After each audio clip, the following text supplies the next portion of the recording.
Have you ever walked away from an encounter with someone, maybe a boss, a parent, a partner, and felt inexplicably small, powerless even, in a way that felt out of proportion to what actually happened?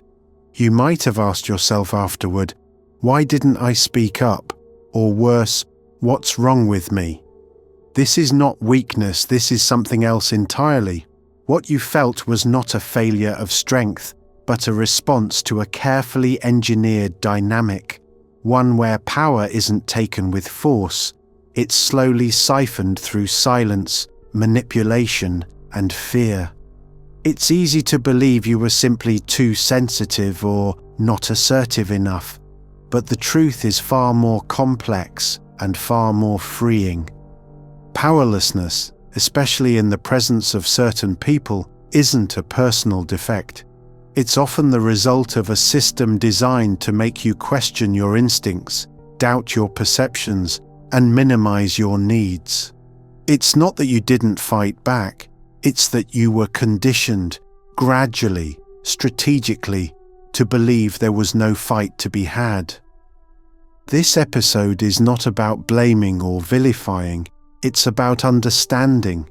It's about exposing the mechanisms that created that illusion of weakness in the first place, because only when we understand how our power was hidden can we begin the work of reclaiming it.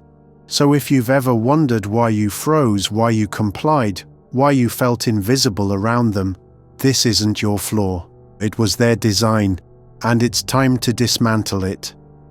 When we think of control, we often imagine a singular person exerting force, someone overtly domineering, aggressive, or abusive. But the most insidious forms of control aren't that obvious. They don't rely on shouting or physical domination. They rely on systems, subtle, layered frameworks that shape your responses without you realizing it. These systems are built over time, and they're built with precision. A controlling individual doesn't always act alone. They construct an environment, a system, where their dominance becomes normalized and unquestioned. This system may involve rules that constantly change, expectations that are never clearly stated, or emotional rewards that only come when you comply. It might include social isolation, financial control, or even distorted moral reasoning that casts them as the victim whenever you resist. In these systems, power is maintained not through brute force, but through confusion, inconsistency, and conditional acceptance. You start to adapt, not because you agree, but because it feels safer to do so. The result is not open rebellion or loud resistance, it's silent survival, and that silence is often mistaken for weakness, but it's not. It's the logical outcome of being caught in a design meant to keep you uncertain and off balance. When the architecture of control is invisible, it becomes easy to internalize the belief that you are the problem. This section isn't about demonizing people, it's about recognizing the structure they operate within. Systems of control often outlast the person who created them, influencing our relationships, decisions, and even self-worth long after the original architect is gone. Understanding that structure is the first act of resistance, because once you can see the system, you can begin to step outside of it. Imagine trying to push open a locked door again and again, day after day, only to be met with resistance each time. Eventually you stop trying. Even if one day that door quietly unlocks, you might not notice. You've already learned it won't open. That's the essence of learned helplessness, a psychological condition where repeated experiences of failure, punishment, or futility lead to passivity. And in toxic dynamics, it's not created all at once. It's built gradually, quietly, with precision. In controlling environments, this conditioning begins with small moments, being dismissed when you speak up, punished when you assert boundaries, or made to feel guilty when you express needs. Over time, the message becomes clear. It's safer not to try. You begin to anticipate negative outcomes before they happen. You stop fighting back, not because you don't care, but because it feels hopeless.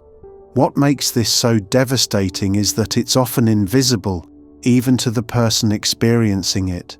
You may describe yourself as lazy, unmotivated, or too emotional, without realizing you've been trained to doubt your own agency.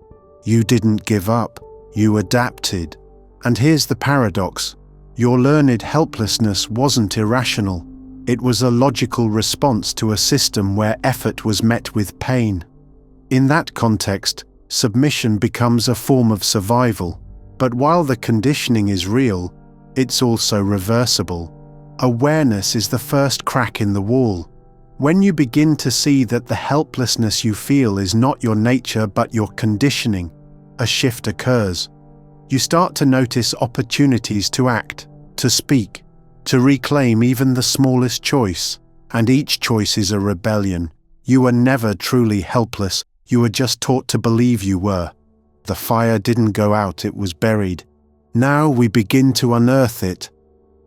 Not all intimidation looks like yelling, threats, or violence.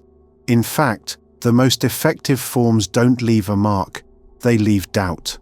Subtle intimidation is quiet, calculated, and often deniable. It's the kind that makes you feel uneasy without knowing exactly why.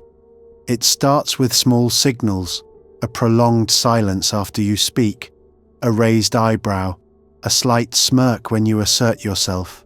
Maybe it's the way they say your name with a tone that chills, or how they pause just long enough to make you second-guess your comment. None of it is overtly aggressive, but it's not benign either. These micro-behaviors serve one purpose: to remind you of the consequences without ever stating them. The result is a climate of uncertainty. You begin to self-censor. You avoid confrontation. You choose your words carefully, not because of kindness, but because of fear dressed up as respect. And if you ever try to call it out, you're met with disbelief. You're imagining things, they might say. I was just joking. Or worse, you're too sensitive. This plausible deniability is part of the design. It keeps them protected while you carry the weight of the discomfort. Over time, this conditioning wears you down. You internalize the fear. You begin to police yourself so they don't have to. The intimidation becomes automated. But here's the truth: subtle intimidation is still intimidation. It's psychological control, masked as normal interaction. And just because it's invisible doesn't mean it's harmless. Recognizing these cues is the first step toward dismantling their power. Because once you see the manipulation behind the mask, it starts to lose its grip. Fear loses strength when it's named, and you are not imagining it. Fear is a survival mechanism, but when manipulated, it becomes a tool of control. Fear conditioning is the process by which the brain learns to associate certain cues, words, looks, silences, with danger, even in the absence of actual threat. And once that association is built, it's incredibly effective. In toxic dynamics, fear isn't always about what is done. It's about what might be. It's the raised voice that only happened once, but still echoes in your nervous system.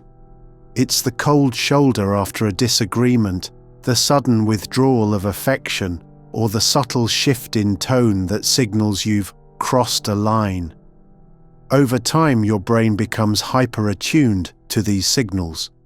Your body responds before your mind catches up. Your stomach drops, your muscles tighten, your thoughts race.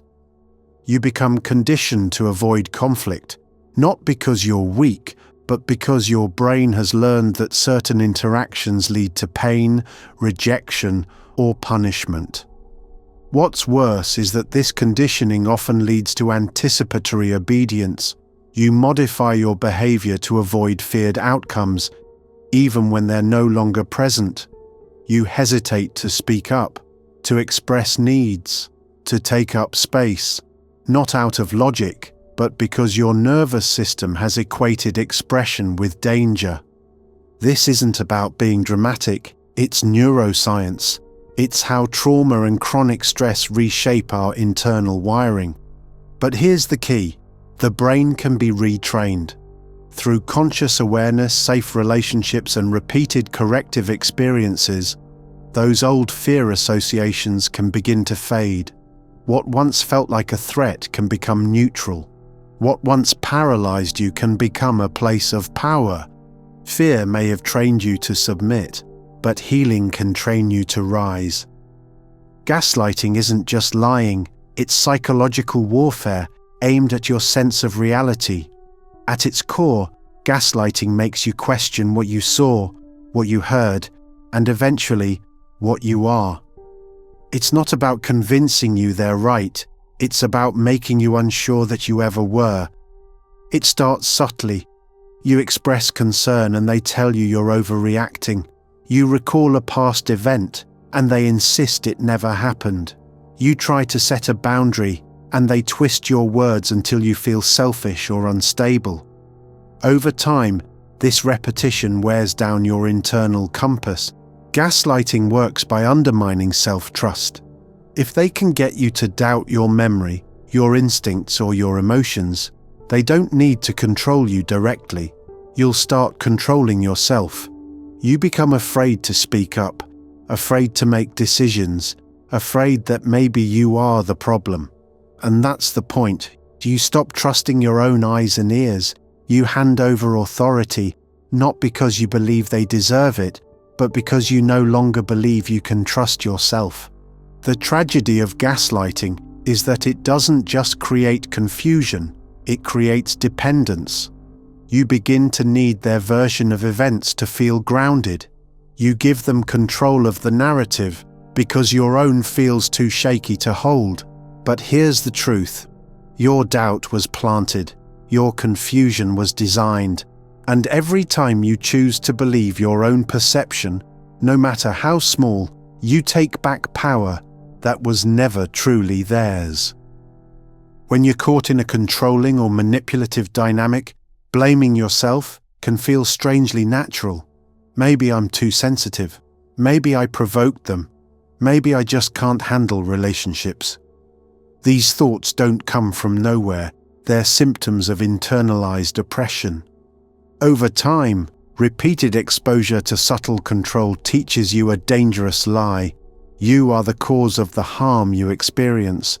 It's easier, safer even, to believe this than to confront the possibility that someone you trusted is violating you. Self-blame offers a twisted form of control. If it's your fault, maybe you can fix it. But the truth is, this internal dialogue was never yours to begin with. It was planted through guilt trips, denial, dismissiveness, and invalidation. The more you heard, "You're imagining it," or "You always make things worse," the more you began to believe it. This is how oppression becomes internalized. You start enforcing the rules they never had to speak aloud. But what feels like weakness is actually resilience. Your mind found a way to survive a system it couldn't fully understand. And now that you do understand, you can begin to rewrite those beliefs. Self-blame isn't clarity, it's conditioning, and you can unlearn it. Compliance is often praised, seen as maturity, flexibility, or keeping the peace. But when compliance is rooted in fear, manipulation, or emotional survival, it comes with a heavy, hidden cost. You may have stayed silent to avoid conflict, agreed to things you didn't want, smiled when you were hurting. Each time you might have told yourself, "It's not worth the fight," but what you were really giving up wasn't just a moment, it was a piece of yourself. Because every act of forced compliance chips away at your identity, you begin to disconnect from your needs, desires, and boundaries. You become so focused on avoiding their reaction that you stop noticing your own. And eventually, you can't tell the difference between what you want and what will simply keep the peace. The result isn't just burnout or resentment, it's loss of self. And the world often doesn't see it. To others you might look easygoing, selfless or strong. But inside, there's a growing numbness, a quiet ache. The cost of keeping them comfortable was abandoning your truth. But that truth is still there, buried under years of survival.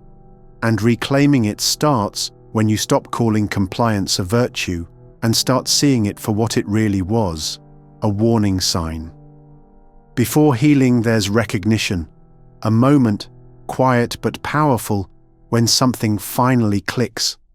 The fog lifts, the story you've been telling yourself begins to unravel, and in its place, a new one forms. This wasn't normal. This wasn't my fault. This wasn't love. That moment is where everything begins.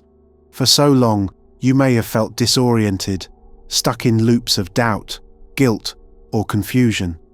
But naming the dynamic, whether it was gaslighting, coercion, fear conditioning, or emotional manipulation, gives you your first weapon, clarity. Clarity breaks the spell. It's not always loud or dramatic.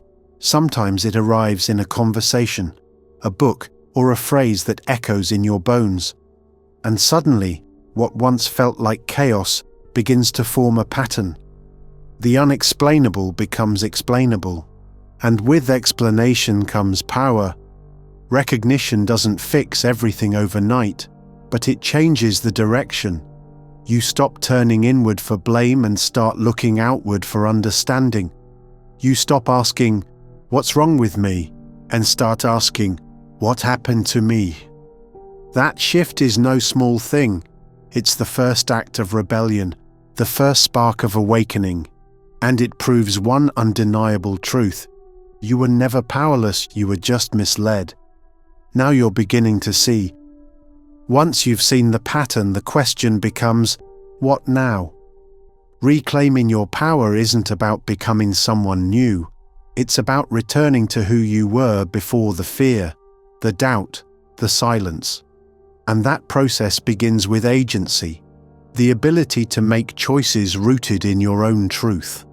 Agency means noticing when you feel a no in your body and honoring it.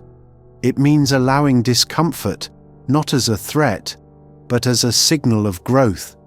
It's saying, I don't need permission to exist on my own terms. But reclaiming power also requires boundaries, and not just the kind you set with others. Sometimes, the most radical boundaries are the ones you set with yourself. No more over-explaining, no more shrinking to keep the peace, no more making yourself the villain in someone else's chaos. Boundaries are not walls, they're doors. They let in what's safe and keep out what isn't, and every time you enforce one, you send a message to your nervous system. You are safe now. You are in charge. This is not a straight path. You'll falter. You'll second guess. That's normal. What matters is that you keep choosing yourself, even when it's hard, even when it's quiet, even when no one claps. Because each act of self-protection is a step out of the system that held you, and a step back into your power. There comes a moment, often subtle, almost imperceptible, when you realize you're not surviving anymore. You're living. You're not bracing for impact. You're breathing on your own terms.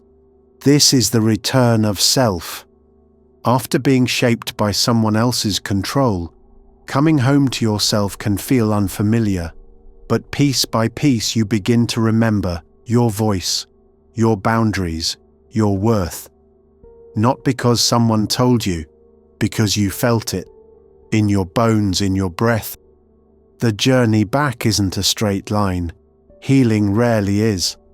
But each time you say no without guilt, speak truth without fear, or rest without apology, you reclaim another fragment of the person you were always meant to be. And that person was never broken, just buried. You are not who they said you were. You are not the quiet, compliant version they crafted. You are loud, soft, angry, kind, flawed, powerful, real. You are whole, even in your healing. So if you've ever wondered where you went, the answer is, you were never gone. You were waiting, listening, surviving. Now you're rising, and this time you're not shrinking back, you're stepping forward, fully, freely as yourself. Welcome home.